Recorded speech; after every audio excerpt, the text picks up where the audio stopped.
Hi, I'm Lee Partridge and welcome back to Col U TV with Wayne Brown and the lads taking on Charlton Athletic in the first of three pre-season friendlies here at the JobServe Community Stadium. The lads have been on the road for their matches so far with games against Reading, Swansea and Bath City on their West Country trip last week and against a young Spurs side on Saturday in the 30-degree heat. Some of these matches were played behind closed doors and at the various training grounds. So it's good to see the lads back in front of a crowd here at the stadium tonight against Charlton Athletic. If you're not here at the stadium in person, you can still watch the game on Col U TV. Head to yourcolutickets.com account and you can stream for just £6. Amongst the youth players playing this evening will be the three summer signings. We all know Sam Hornby and Amir Hughes, but Alex Newby is a completely new face for us. For those of you who missed his interview when he signed, this is what he had to say.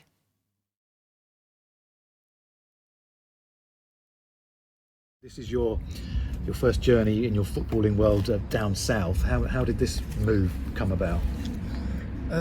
Well, just obviously spoke to the gaffer. Liked everything about the club and sort of what direction they wanted to go in, where I sort of fit into that. And it just seemed like the best sort of option for me. Because obviously you played predominantly your football up in the northwest and obviously established yourself at Rochdale. So how difficult is it to sort of come away from there? Well, it's early days, but I think I'm settling in pretty well. The lads are all brilliant, so that helps obviously to have a group in a change room who sort of welcome you like they have. But obviously, time will tell. But at the moment, I'm really enjoying the challenge, and it's a new experience, isn't it? So that's what you look for in life, really. You're a player who's stuck in our memory from last season, particularly the game down here where you had a particularly good game, and on the Friday night up at Scotland as well. So it's a club you enjoy playing against. Hopefully, it's going to be a club you enjoy playing for. Yeah, like I said, with obviously the way they want to play and the sort of the way they set up. Obviously, I was keeping an eye on the results last season when the gaffer came into as interim as it was then. But yeah, just hopefully I can just help out and improve the team. That's what I'll be looking to do. What's he told you about where you fit in? Because when I've seen you've played wide, but I think you possibly can sort of play more centrally. Can you? Yeah, as a player, I like to think that I'm adaptable. I've played wide for a lot of my sort of career, but I've also played central roles as well. So wherever he wants me to sort of play, that's where I played and sort of do my best for the team. And I guess that helps, doesn't it? You can fulfil 2 or 3 roles as well, makes you of more use to the team, and obviously helps you develop as a player as well. Yeah, obviously there's more chance. It goes without saying, there's more chance of you playing if you can play in multiple positions. So I feel like in the way the gaffer wants to set up, then that I can fill 1, 2, maybe 3 positions in that sort of setup. It's interesting that you'd sort of kept an eye on the results and seen how they finished the season. They were top 8 in the form table for the last sort of 12-15 games of last season. So you see that there's room here to really push on from last year and push up the table. Yeah, definitely. It's an exciting time. Start of a new season and sort of all the sort of like hope and sort of things like that. And I'm excited just to get going and sort of start playing games. Really, that's why I'm here. I just want to make an impact on the pitch, so I just want to get towards that as quick as possible. And we spoke to the head of recruitment here and about what goes into bringing players in, whether players want to move across the country, length of contracts, obviously what they're going to get paid and that sort of thing as well. So when a move comes up from the northwest all the way down to East Anglia, what goes through your mind? I think the main thing for me after last season especially, I didn't play the last few games of the season at Rochdale, and I just felt like the manager and the staff here really valued me and sort of I felt wanted as a player, which is, for me, that's the main thing. And obviously the football side of it, as I said before, I feel like I can fit into the system really well and sort of thrive in the system really. Is it a sort of a worrying time when contracts end and clubs are looking around, because there's a lot of players out there, aren't there? Yeah, there is. Yes, it's been a bit stressful over the summer, to be honest.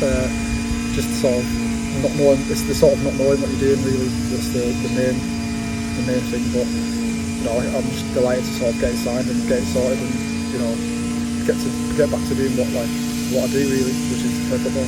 People always say it's like a new day at school when you go into a new changing room. Are there any characters or players here that you knew, or was it literally walk in, hi, I'm Alex? Yeah, so this is probably the only place I've been where I don't know anybody. Like before I've been here. So it's funny actually. The first day I walked in, and I was told to go in the change rooms, and all the lads were in there, sat down at the same time. So I just sort of walked in and said hello, like introduced myself. But yeah, it's a bit of an awkward sort of start really, because I was hoping I could sort of ease my way in and like speak to a couple of you in there, and yeah, it wasn't like that. No initiations, no song singing or anything like that? Well, not yet. I've only been in the building 2 days, so I'm guessing that'll probably come at some point. But just finally for me, clearly it's obviously lots of optimism ahead of a new season, but for you as well, an exciting time. Yeah, it's always exciting when you sort of move to a new club. It feels like a fresh start, a new challenge, and I just want to sink my teeth into it really, and sort of get playing, and sort of especially in front of the fans, and introduce myself to them. And hopefully I can be of assistance and help the team get better. That was Alex Newby talking to Col U TV, and he has now been involved with the squad in the matches so far this pre-season. One of those matches took place at Bath City last week, with the U's coming back from a goal behind to win 3-1. One of those goals came from youngster Jake Hutchinson, who was in the second half team against the national side last Wednesday night. Jake was on the trip to the West Country, so spent some valuable time with the more senior lads in the squad, both on and off the pitch. David spoke to him after the game to get his thoughts on the game, the goal, and the trip itself.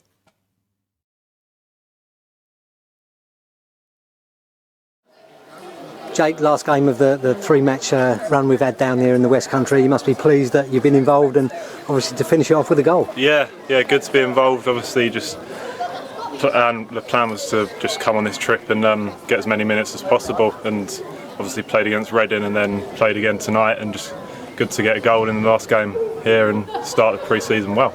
Yeah, and obviously part of the trip is also becoming involved with the squad, both on and off the pitch. How good is it to learn of people like Freddie Sears, Frank Nouble, John Akinde in your position, to know what they do on and off the pitch? Yeah, no, it's brilliant. Just like being around them pretty much 24/7 to see what they do, like how they prepare for games, how they prepare the night before games, stuff like that. It's just brilliant. And then obviously in training, just learning little tips and tricks basically of the trade, like up front, trying how to score goals. And it must make you even more incentivised to be involved as much as you can come the rest of the games in pre-season and then the season itself. Yeah, definitely. I think I held myself in good stead in the 2 games I've played on this tour, and obviously to get a goal, it shows that I'm able to score goals at this level, and hopefully more to come in pre-season and then the new season coming. Yeah, and on a personal basis, do you give yourself targets for the next month, for the next 6 months, for the season as a whole? I think my target really for this season was, especially pre-season, just to get as many minutes with the first team as possible, and then show what I can do to hopefully get myself in the plans for the new season coming. But I think that's just the plan, is take it pre-season and then every game as it comes really.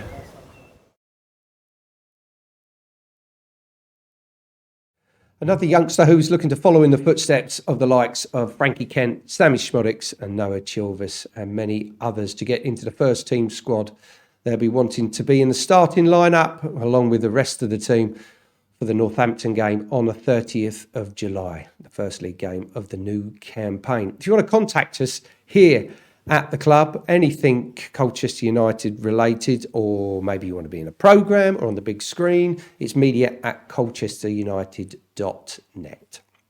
Right, back to the show, and let's get some reaction to our pre-season fixture, our latest one against Spurs at the training ground on Saturday against a young Tottenham side. The game was played on a very, very hot day, and the conditions were the first topic that David asked about when he spoke to head coach Wayne Brown immediately after the game.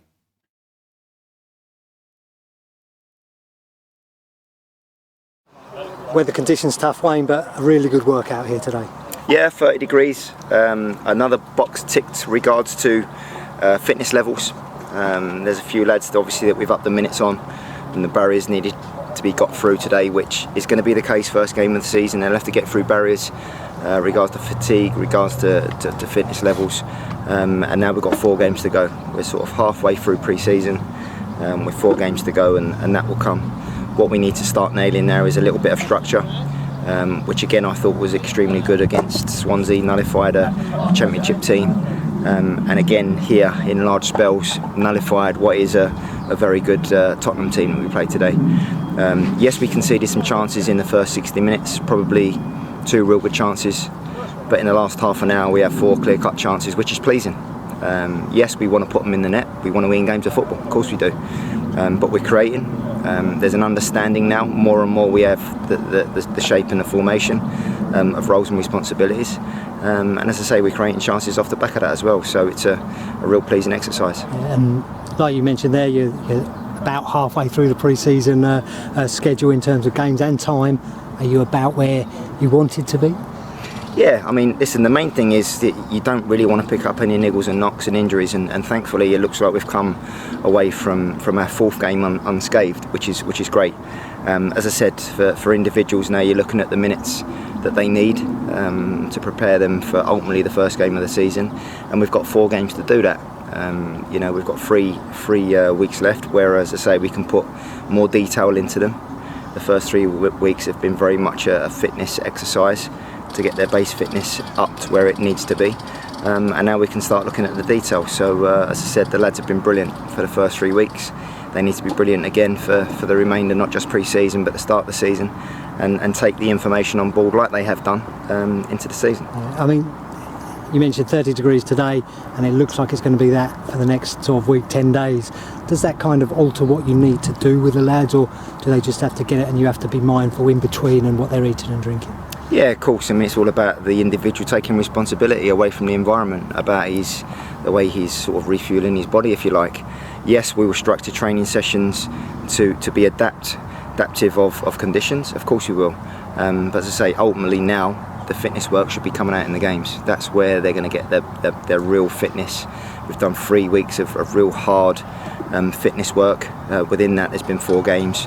But as I say, now the games become thick and fast. We've got 4 in the space of probably 2 weeks now.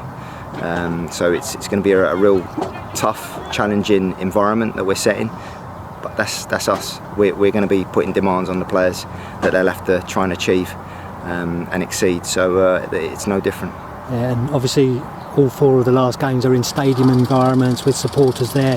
That does change the dynamic a little bit to these training ground games we've played. Yeah, of course, young or old. You can then start getting into environments that will become real to when the season starts. And again, the reason we pick the fixtures that we have at the start of the pre-season is because of the surfaces. You know, the risk of injury and damage to personnel is lesser, is limited, because of the surfaces that you're playing on. And that's going to be no different now for the last sort of 4 remaining fixtures.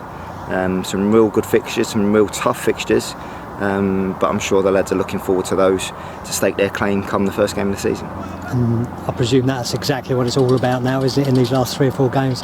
Players kind of making you think, actually, I can't not pick him. You know, like it's up to them now, isn't it, to be picked for that first game at Northampton? Well, that's the nature of the beast. You know, there's been a little bit said about recruitment and lack of bodies coming in, but ultimately we have got a reasonably small squad, and competition for places is rife, and that's the way it should be. Knowing full well if you're not at the races and you don't get to the levels that you need to get, there's someone that wants to take your shirt. So it is now everybody on board. It is now, here I am, pick me, because I am at the top of my game and I'm ready, and that's the attitude that everyone's got to have, and that's the mentality we've got to have as a club.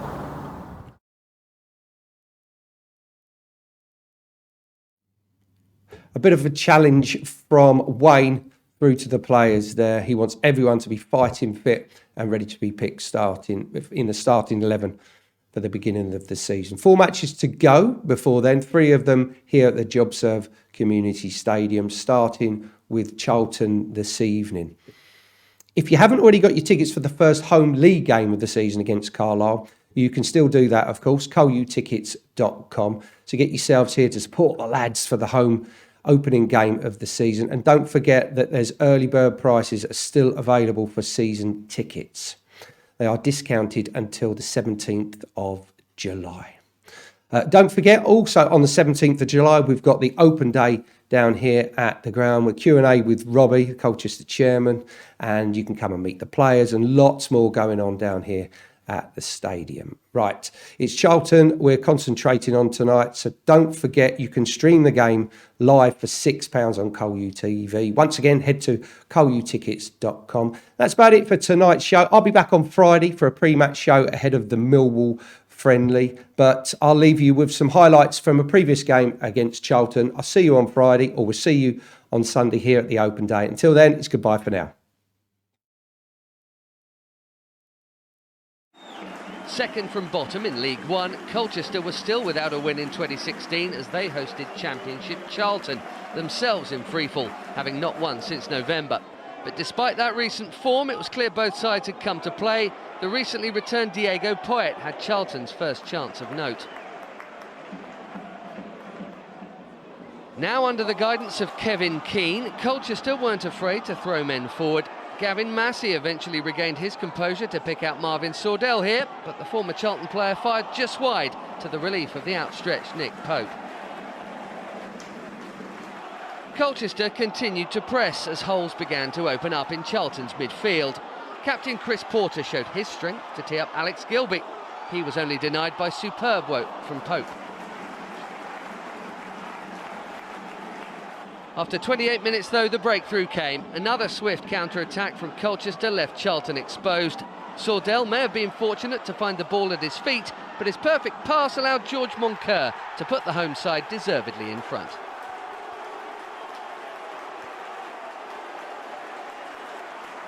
Charlton tried to respond, but their luck appeared to have deserted them. Morgan Fox's ball into the box caused Colchester all sorts of problems, but they can thank Richard Brindley for getting enough on Christian Ceballos' shot to see it bounce off the woodwork and away.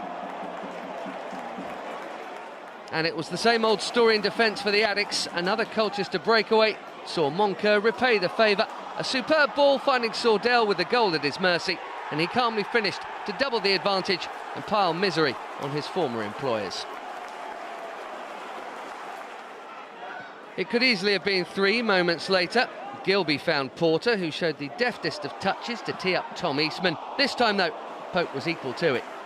Charlton must have gone into the break thinking the world was against them. Once again, Fox's ball caused havoc in the Colchester area, but neither Simon Makienok nor Igor Vetokele could force the ball home.